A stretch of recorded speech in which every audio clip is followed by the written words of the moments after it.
Praise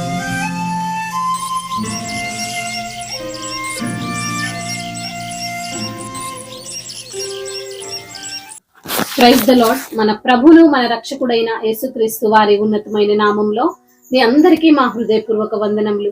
మీరందరూ ఎలా ఉన్నారండి? దేవుని యొక్క కృపలో మీరు వర్ధిల్లుతున్నారని మిమ్మల్ని బట్టి మేము ఎంతగానో దేవుని స్తుతిస్తున్నాం. ఈ రోజున మరి దేవుడు ఒక చక్కని వాగ్దానాన్ని మనకు అనుగ్రహించారు. ఆ యొక్క వాగ్దానాన్ని మనము ధ్యానం చేసుకుందాం. కీర్తనల గ్రంథము 130వ కీర్తన 8వ వచనాన్ని మనం చదువుకుందాం. ఇజ్రాయేలీల దోషములన్నిటి నుండి ఆయన వారిని విమోచించును. హల్లెలూయా. దేవుని నామానికి మహిమ కలుగును గాక. ఇజ్రాయేలీలైనటువంటి వారి యొక్క దోషములన్నింటినీ ఆయన విమోచించాడు అని ఈ రోజున లేఖనము ద్వారా దేవుడు మనతో మాట్లాడి మనల్ని కూడా బలపరుస్తున్నాడండి. మన యొక్క దోషములన్నిటినీ ఆయన తుడిచివేశాడు. ఇజ్రాయేలు అంటే దేవుని ఏర్పరచుకున్నటువంటి ప్రజలు, దేవుని యొక్క జనాంగముగా ఉన్నటువంటి వారితో దేవుడు ఈ యొక్క మాటలు మాట్లాడుతున్నాడు. హల్లెలూయా. మరి పాత నిబంధన గ్రంథంలో యాకోబు పేరు ఇజ్రాయేలుగా మార్చబడింది.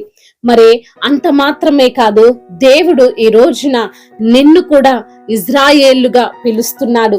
ఆయన సొత్తుగా ఉన్నటువంటి నీతోనే మాట్లాడుతున్నాడు. నీ దోషాలన్నిటినీ ఆయన క్షమించాడు. నీ దోషాలన్నిటినీ ఆయన వీపు పైన వేసుకున్నాడు. నీ దోషాలన్నిటినీ భరించడం మనుషుల వల్ల కాదు, నీ తల్లిదండ్రుల వల్ల కాదు, నీ యొక్క బంధువుల వల్ల కాదు, గాని కేవలం యేసుక్రీస్తు ప్రభువు వారే మన దోషములన్నింటినీ కప్పువాడు. హల్లెలూయా. ఆ యొక్క దోషములన్నిటి నుండి ఆయన మనల్ని విమోచించాడు. ఈ రోజున నువ్వు బాధపడుతున్నావేమో, నేను పాపం చేశాను, దేవుని ఎదుట దోషం చేశానని నువ్వు కృంగిపోతున్నావేమో. నీతో దేవుడు మాట్లాడుతున్నాడు. నీ దోషములను ఆయన కొట్టివేశాడు. నీ దోషములను ఆయన వీపు పైన వేసుకున్నాడు. మరి కాబట్టి దేవుడు మనల్ని ప్రేమించి మన దోషాలన్నీ కప్పినట్లుగా ఈ రోజున నీ యొక్క దోషాన్ని ఆయన తీసివేసి మరి తన యొక్క ప్రేమతో నిన్ను విమోచించాడు. తన యొక్క క్రయధనముతో, తన యొక్క రక్తముతో కడిగి నిన్ను పరిశుద్ధపరిచాడని దేవాతి దేవుడు నిన్ను బలపరుస్తున్నాడు. కృంగిపోవద్దు. ఏ పాపము నిన్ను ఏలుబడి చేయదు, ఏ అపవాది నిన్ను ఏలుబడి చేయడు. నీ దోషాలను ఆయన భరించాడు, నీ పాపమును ఆయన సహించాడు, భరించాడు. కాబట్టి నీకు పాపము నుండి దేవుడు విడుదలనిచ్చాడు అని నువ్వు జ్ఞాపకం చేసుకో.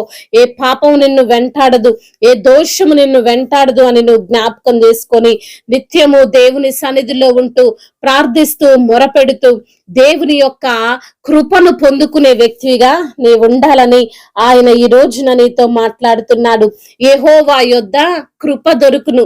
దేవుని యొద్దకు వచ్చిన వారిని ఆయన ఏమాత్రము కూడా త్రోసివేయడు. కాబట్టి ఆయన కృప కొరకు నువ్వు ఎదురు చూడు. నీ పాపాన్ని ఆయన రక్తములో కడిగి పరిశుద్ధపరిచాడని నీవు ఆయన వైపు తిరుగు. ఈ రోజున నీవు ఆయన వైపు తిరిగితే ఆయన నీ వైపు తిరుగుతాడు. కాబట్టి ప్రతి విషయంలో దేవునికి నిన్ను నువ్వు అప్పగించుకొని ముందుకు నడువు. దేవుడు తప్పకుండా నీకు సక్సెస్ ఇస్తాడు. దేవుడు ఈ మాటలను దీవించునుగాక.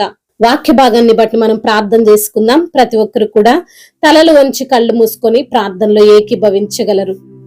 ప్రార్థన. మహాశక్తి సంపన్నుడా, మహోన్నతుడా, కృపా కనికరములు కలిగిన దేవా, అయ్యా మా దోషాలను భరించే దేవుడవు, మా పాపములను తండ్రి అయ్యా తీసివేసే దేవుడు కేవలం నీవు మాత్రమే నాయన. అయ్యా నీ వైపు చూస్తుండగా అద్భుతాలను జరిగించండి.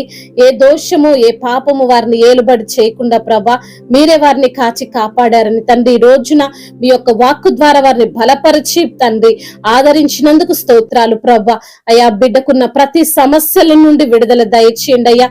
అద్భుతాలను జరిగించండి. అనారోగ్య సమస్యలను యేసు నామములో కొట్టివేయండి. శారీరక రుగ్మతలన్నిటిని యేసు నామములో తీసివేసి ప్రభా ఈ రోజున బిడ్డలు చేయబోయే ప్రతి ఒక్క పనిలో మీరే వారికి తోడుగా ఉండి నడిపించి బలపరిచి స్థిరపరచమని బ్రతిమిలాడుకుంటూ నజరేయుడైన యేసుక్రీస్తు వారి నామంలో ఈ ప్రార్థనను అడిగి వేడుకొని పొందుకొని ఉన్నాము మా ప్రియ పరలోకపు తండ్రి.